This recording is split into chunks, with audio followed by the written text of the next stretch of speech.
5 seconds to go.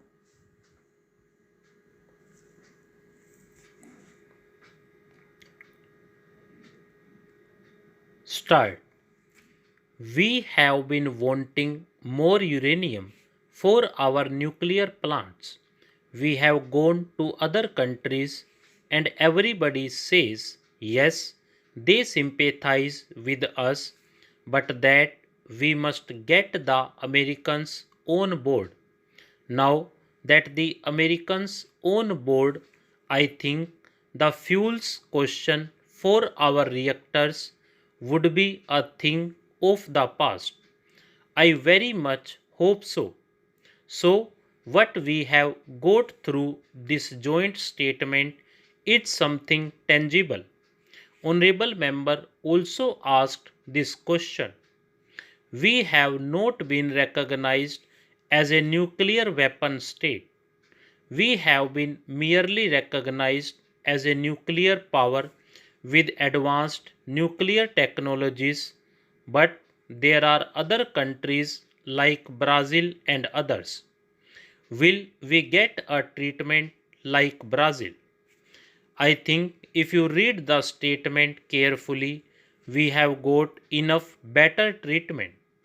We have, I think, an explicit commitment from the United States that India should get the same benefits of civilian cooperation as advanced country like the United States enjoys. So I think that itself should provide an effective answer to the extent of opportunities and possibilities that are now on the horizons. I believe that I have tackled both sets of comments, one coming from our colleagues from the left and the other coming mainly from the main opposition. There were some questions raised with regard to the role of agriculture. Let me say, sir, I was very conscious. In fact, the first thing that I said to my officials before going to Washington is there anything that we can do jointly with the United States to promote food security and agricultural security in our country?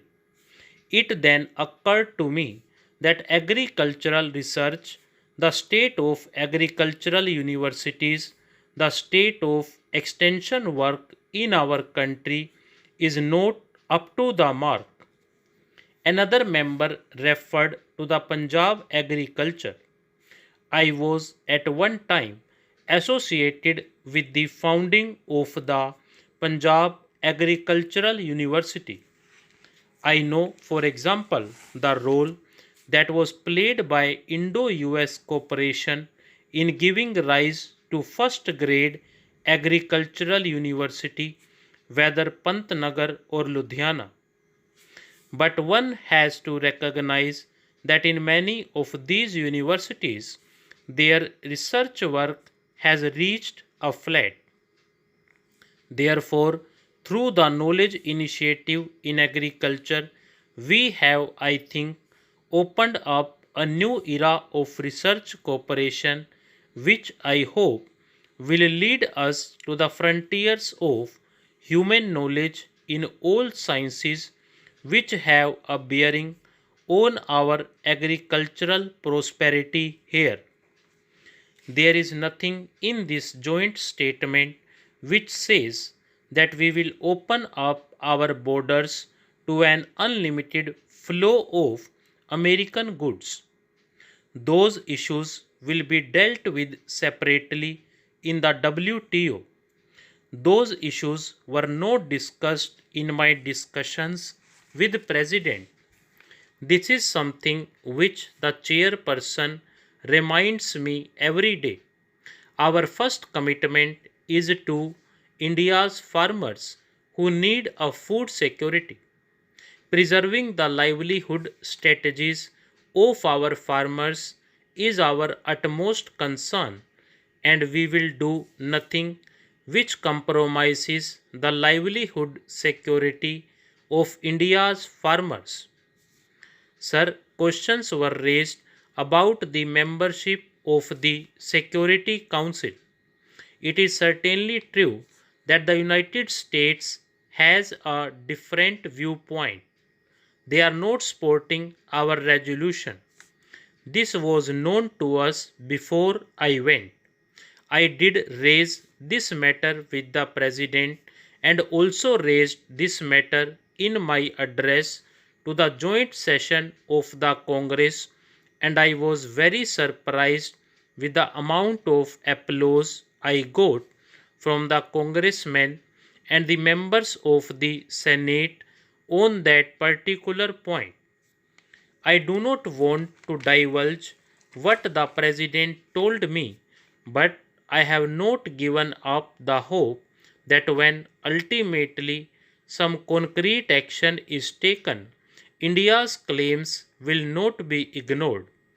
In this joint statement, you have a statement attributed to the President himself that the international system must adapt itself to the rise of India's growing power. So I think we are not there right now, and it is wrong on my part to claim that we have the US support, but I think when the time comes, I have reasons to believe India's claim can no longer be ignored. The other thing, sir, it is certainly true that there is a great support and respect for India not only in the United States but elsewhere in the world because we are a functional democracy. Wherever I went, whether to the Congress, to the Senate Foreign Relations Committee, to the House of Representatives International Relations Committee, people applauded the fact that we are a functional democracy with all our complexities, with all our diversities. What is that we have agreed? We have agreed that the United States and India would, in their respective spheres, help those countries which want that help. There is no imposition, there is no question of our, for example, being forced to be a partner in any act of aggression against any other country, and there is no question that we will ever entertain even that sort of thought to our mind. But we have high-tech program of our own. Sir, our election commission is respected all over the world. Stop.